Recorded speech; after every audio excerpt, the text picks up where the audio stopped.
Hey everyone, this is Disco here. No happy intro, I'm going to get straight into it. Let's talk about the realities of being a carer. These were things that we're not allowed to talk about, but I'm going to talk about it.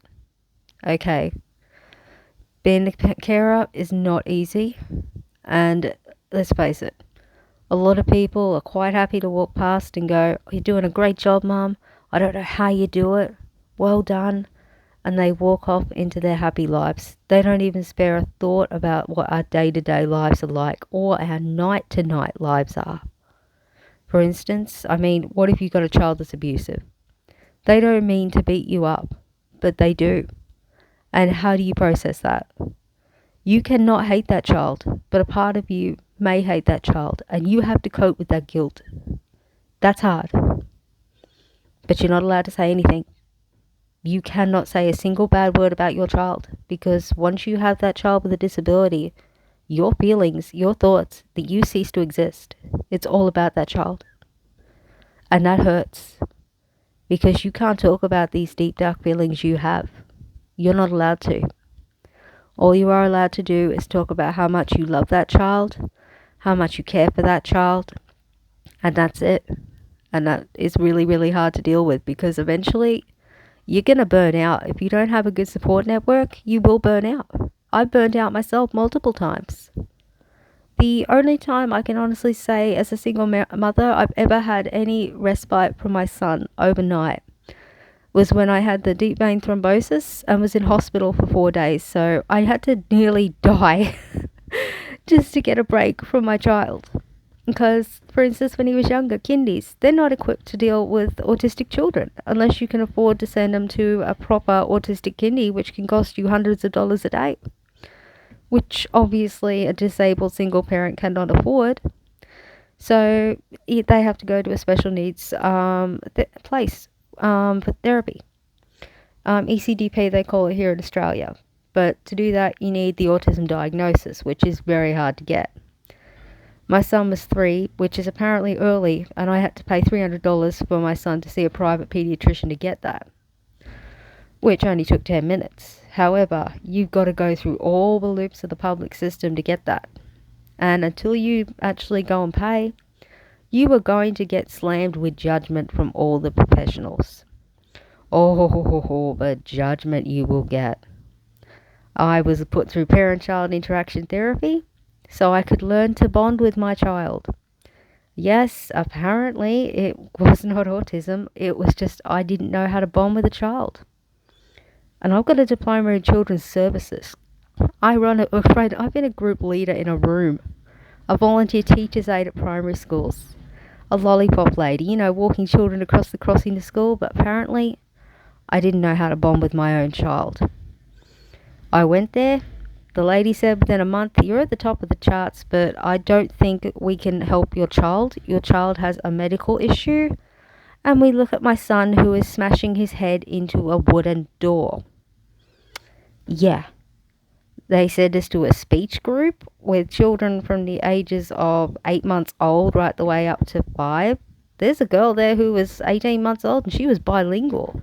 She had 50 words and I'm thinking, bravo, what a genius little girl. I was absolutely impressed. My son spoke no words. And there was this woman next to me who was Samoan with her 8-month-old daughter, and bless her heart, she goes, "Why the heaven hell are we in here? Our kids don't even talk." Oh, I can't even do an accent to save my life. Forgive me, lady, whoever you are out there, if you're watching this, I'm so sorry.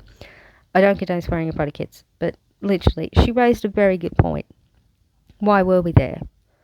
Obviously, because we didn't know how to teach our children how to talk. Yeah.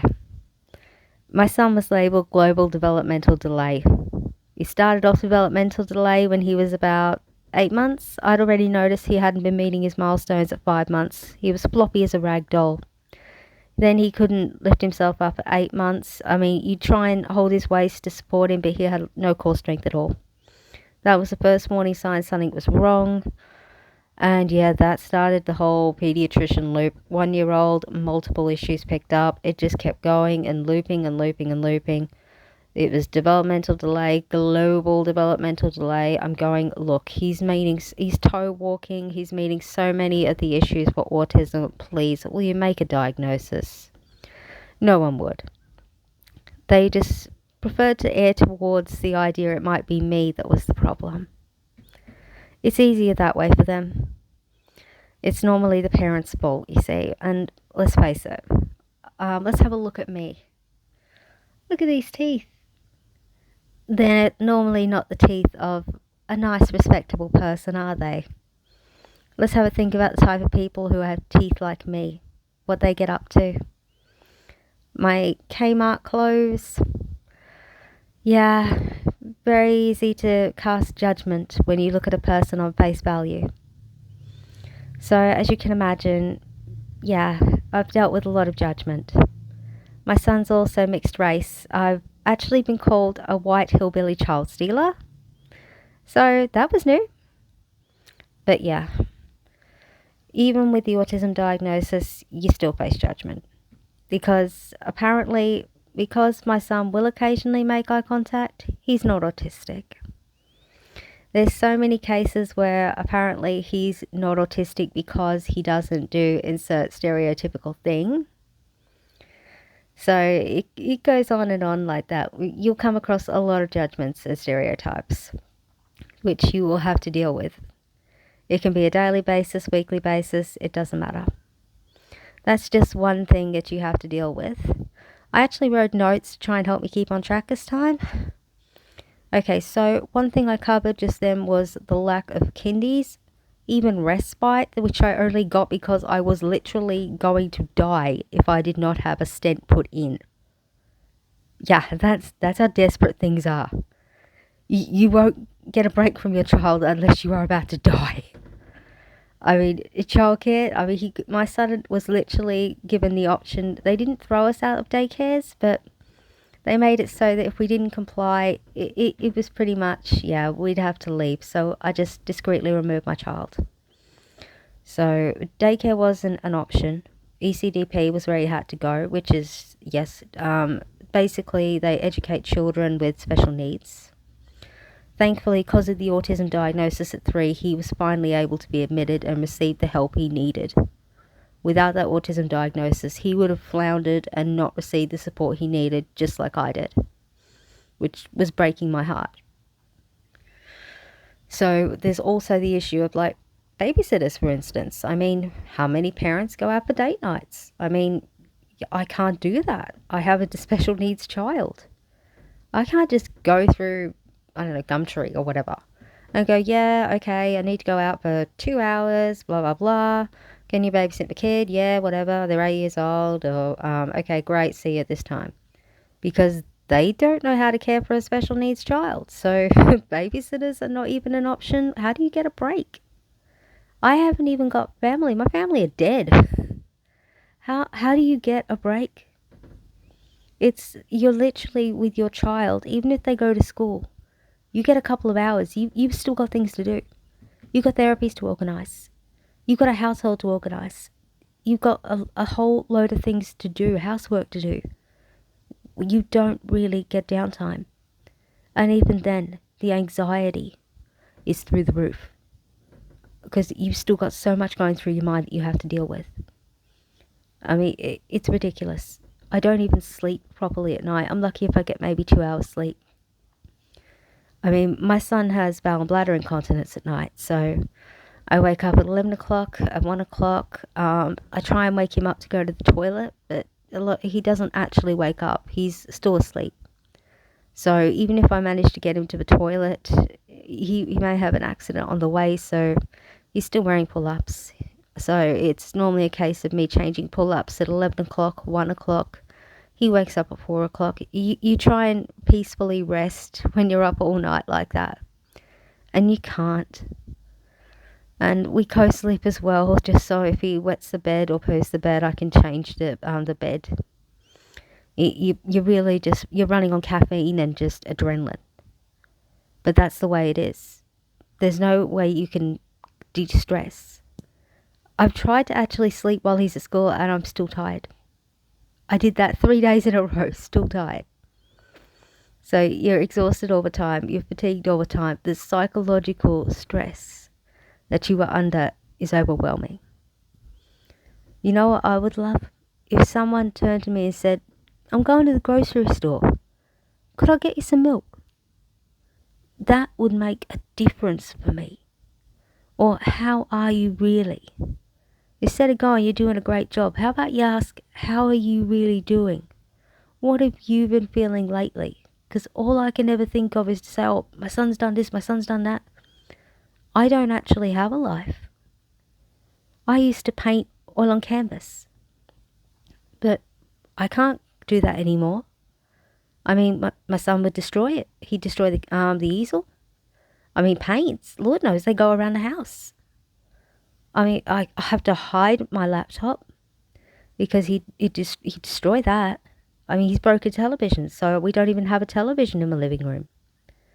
I mean, this is the sort of life I lead. I have most of my stuff in plastic tubs because he's broken chests of drawers. It's literally living life a totally different way to most people. They don't realize the level of customization. I can't even use china in my house. I'm using his plastic plates and bowls because he would break the other ones. No one realizes the extent to which you modify your life for a child with a disability. No one realizes at night your life is never the same way it was before you had a child. Yes, you love them, but there is so much in your life that has changed to care for that child. There is so much of you that has had to be pushed to the side to give that child all the love and care that they need. But then there's so much of you that's been neglected. Who's there to even offer you any care? A lot of times there isn't. And people burn out so fast. And it happens so quick. I don't eat very much sometimes. I might be able to choke down a few crackers and then I'm bouncing around the room just like, okay, I've got to do something, got to do something, got to do something. The anxiety is just overwhelming me now. I don't sleep, so I'm tired as hell as well, which is the most bizarre combination. I want to make so many videos, but I can't bring out the computer because I don't have the energy to sit down in front of a computer and make a video. So the only compromise I could come up with was to pull out my phone. It's insane, but this is the reality. We're not allowed to talk about what it's like to be a carer. We have to put on a face for the rest of the world, and we have to pretend that, yeah, we're doing a great job. Yeah, everything's going all right. Yes, we're tough people, but we're going to make it. You just grin and bear it. But no one ever will know what really goes on beneath the surface. How much we're struggling. No one ever was willing to step in and lend a hand. And I understand that. Because if someone ever steps in to lend a hand, then they're going to feel obligated to do it more often. And that's not a burden a lot of people want to take on. And I really do get that. It's a lot. But then that leaves more people just struggling. It's a hard situation. There's more support that's needed. In Australia, we had the NDIS program, which it's a bit hit and miss. There's a lot of people that are not getting the help they need. Let me put it to you that way. For instance, my son, he was granted access for a speech app to assist him to talk. But the only problem is it costs $400. And I'll get reimbursed that $400, but once again, I'm a single disabled parent. I cannot work because of the amount of disabilities I have. There's no child support or anything incoming either. Where am I supposed to come up with $400 up front for this speech app? So effectively, this NDIS program has given nothing for my son. But this is how the NDIS works. My son, he's 36 kilos, so he is at half my body weight. If he throws a full autistic meltdown while we are in public, I cannot carry him home. There is no way I can physically move him. So the only option was a pram. The NDIS will not provide any form of restraint. I had to pay $650 on Afterpay to get my son a basic pram to accommodate his size. So, not very helpful in that regard. There's a lot of expenses out of pocket you have for a child with autism as well. Regardless of this Australia's NDIS program, there's still a lot. I mean, a weighted blanket isn't covered by the NDIS, and it helped my son. I mean, a lot of autistic people, adults, children, they find it beneficial, even people without autism. As long as you are smart enough to find the correct weight for your weighted blanket according to your actual body weight. That is extremely important, or you could kill your child. But the NDIS will not assist, so it's out of your own pocket. I'm not giving medical advice. Do not take this as medical advice. I am not licensed in any way, shape or form, obviously. But it cost me $267 to get him a weighted blanket. His teacher, the one who held judgment against me, demanded that he have a weighted lap item. That cost me $70 out of pocket, which I knew he would not use, but I still had to pay for it, which immediately became basically a giant paperweight around my house. It was a lizard. I named him Alfonso. I've learned to be kind of cavalier about these sort of things. It's the same as... I'll change back to another topic, which was the judgment part of things, or just being basically disregarded, like even therapists. Let's talk about the therapists that you'll get. Now, my son, for instance, I recently got rid of his physiotherapist because as a parent, you may find about 90% of the time you will not be listened to by anyone. Because you see, the specialists, they think they know better than you. They know your child better than you. And this physiotherapist, now he decided to take therapy to a park because my son was prone to aggression with him. Just him. No one else. OT? Nope, fine with her. Speech? Fine with her. What do they call them? Support workers? Fine with them. Just this one particular person. So they go to a park, and what does this guy think is a great idea to teach my son about playing outdoors? They go to a canal. He picks up a largest rock and throws it into a canal after I've spent months teaching my son not only about the beautiful little fishes that are in there and about the ecosystem. And he has now taught my son, after I've spent years teaching him not to throw things, because the amount of times he's thrown things at me and injured me, it's out of this world. I spent years I endured abuse from having things thrown at me. So guess what? My son threw the object like he encouraged. I was there and I was not happy.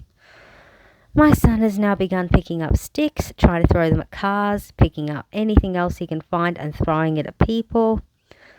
All of my work has been undone by this one person who did not speak to me. And he did not understand that when you tell a child to throw something, with an autistic child, they take it literally. You have to explain, you throw the rock here, but we do not throw things at people. We do not throw them anywhere else but here when we are at the canal. So I don't like the idea of that anyway. But just for example, you specify exactly where you perform this action. So now I'm going to have to spend months undoing my child's action of throwing things at people and in different places. And now I'm going to have to endure more judgment because he will throw things at people and their kids. So this person is now no longer working with my child. But this is the situation they created. So you will go through a lot of specialists. That's unfortunate because they judge. They don't listen to you. Oh, you will not be listened to. If you get someone who listens to you, stick with them.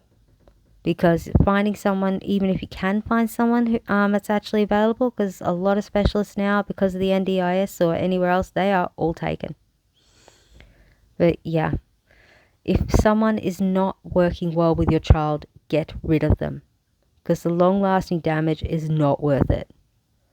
So now I have a behavior I'm going to spend months undoing. I'm going to be injured for months. It would not have been worth continuing with this specialist. And if you're not being listened to, your child is being done a disservice. But these are the things you deal with as a carer. You are your child's advocate. And they can't speak a lot of the time. My son cannot fully advocate for himself. He says at the moment, I am number 8. So I have to keep explaining to him, you are 8 years old. So my son's understood that he has, to some extent, that he's not 7 anymore. He knows to introduce myself by going, hi, my name is, and he'll give his name. But that's pretty much his communication level. So he has some speech, which is good, but it's fractured speech. So he can't fully hold a conversation with you. If he was ever lost, he would never be able to give over enough information if asked. He has enough knowledge there he could, but he doesn't know how to communicate it. So there's a lot of things there that need work. But so you've got to keep an eye on them. You either buy clothing for them, which has their name, a contact number, your name on the back of it. That way you can make sure that if they're ever lost, that someone will call you. Even hats, there's lots of places you can do that. Found Me Apparel is one website that you can go to that will give shirts, hats, all that sort of stuff to make sure that you can always have your loved one returned to you. That's one option I found.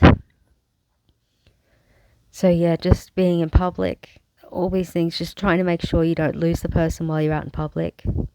This is a big fear I have, because you never know what could happen. The fact they can't verbally advocate for themselves. The fact they may not even understand they are lost. The fact that they may not understand that cars will hurt them. My son doesn't. So I make him hold my hand. And given that he is the size of a 10 to 11-year-old, I understand to everyone else this may look bizarre, but they don't seem to, they're not going to understand. I mean, that this child is very young and mentally in some areas a lot younger. Because this is the issue. With children that are not at the developmental age appropriate for their age group, you're literally having to skip between milestones for different areas of their development. I mean, developmentally, he's, in some areas, he may be a 5-year-old level, a 3-year-old level. He may actually have one part where he's an 8-year-old level. Everything you do will constantly be skipping between areas of development for different age brackets. And you may, in one conversation, skip between maybe 5 different age groups. So that's a lot. Just a simple conversation. Imagine trying to give them a bowl of porridge and explain to them about a bowl of porridge, how you eat the bowl of porridge, how you hold a spoon. Now, if you are trying to break all of that down, that's a lot to break down. A child that's 8 years old should normally be going, okay, a bowl of porridge, got milk in it, it's a bit hot, blow on it, and then they grab the spoon, use it, and eat the porridge. That's not always so simple. Everything is different. With my son, I have to explain to him, I'm putting the milk in now, it is still hot. I'm stirring it, it is still hot. Okay, I have finished putting the milk in, but it is still hot. I'm putting my finger in to test it, it is still hot. Okay, I will taste it now, it is still hot. I am not taking your food, I am just testing. Okay, I am not going to take it. There we go, I have tasted it, it is now cool. You may eat it now. Okay, we do not hold our spoon that way. We need to use our hands this way. That's right, and then we scoop, and then we bring it to our mouths. No, if we turn the spoon upside down, the porridge will fall into our bowl again. Oh dear, we have spilled porridge on ourselves. Here we go, let's have a wipe. That's it. No, we can't wipe it that way. It will fall on the floor. Let's grab at the porridge with the wipe. Good job. Well done, buddy. And that's just simply trying to scoop trying to get a bowl of porridge out of a microwave, put some milk in, and then just blow on it to cool it down, have a quick taste, just to make sure it's not going to burn his tongue, and then him trying to scoop the porridge with the spoon and put it in his mouth. That's just a basic speech outline of what happens. Imagine guiding a child through eating an entire bowl of porridge. And this is just one bowl of porridge out of an entire day, starting at maybe 3 or 4 a.m. and ending at maybe 9 o'clock at night. My son does not sleep much at all.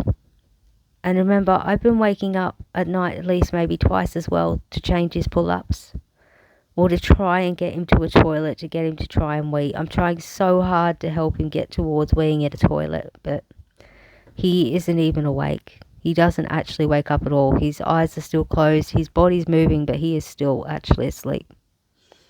I've never seen anything like it. I honestly haven't. So this is the world I live in.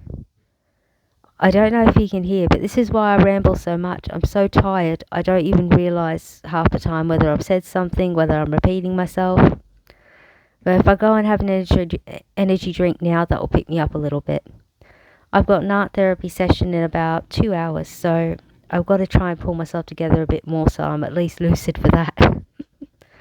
But I did want to make this video. Someone did request it on the poll, and I feel that is important. But was there anything else I needed to cover? I did write the notes down, so I feel that's important. I will actually have a look at the notes now.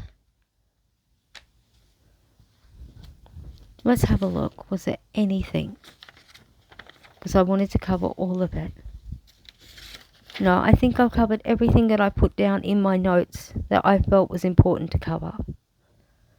Now, a lot of you may be upset that I included so many negative things, but I didn't want this to be one of those happy la-di-da videos.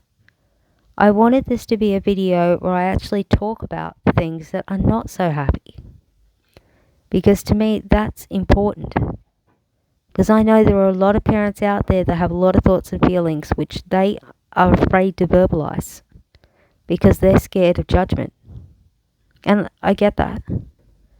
There are lots of fears. I have actually gone on forums and I've read things and I've seen people crucified for even daring to say some of the thoughts that I've even mentioned here. And if you ever dared to say them unfiltered, oh my God, I dread to think of the responses they get. But some people have literally been left. One woman I saw on a Reddit post, a husband died, and her son, who was not disabled, he was struggling to cope, and she had a child who was severely disabled, and she was left with no option but to put him in a home. People were slamming her for going, can't you put him with family? Why can't you just carry on caring for him? How can you abandon this child? I'm thinking, for Christ's sake, the woman had lost her husband. Her son is struggling to cope. This disabled child will get care in a home. But this poor woman was being crucified. The fact that she was a grieving widow with a child who was grieving, who could not possibly provide care to a disabled child as well, and clearly needed to repair a fractured relationship with her other child. It's absolutely stunning to me, and I don't mean in a good way. But that's something else that I actually should mention because I have observed it. I did know someone who had a child that was autistic as well, and they also had a sibling who was not. Now, this sibling was older. I'll say about 10 years old, 11 years old. I'm not going to give exact age. But now the parent had the younger autistic child. They became completely fixated on the autistic child. And the problem is the non-autistic child was pushed into the background. So they were completely forgotten about. There was just so much obsession with the autistic child. And this led to the fact that the non-autistic child was so emotionally neglected that they ended up going to live with their grandmother and didn't return home.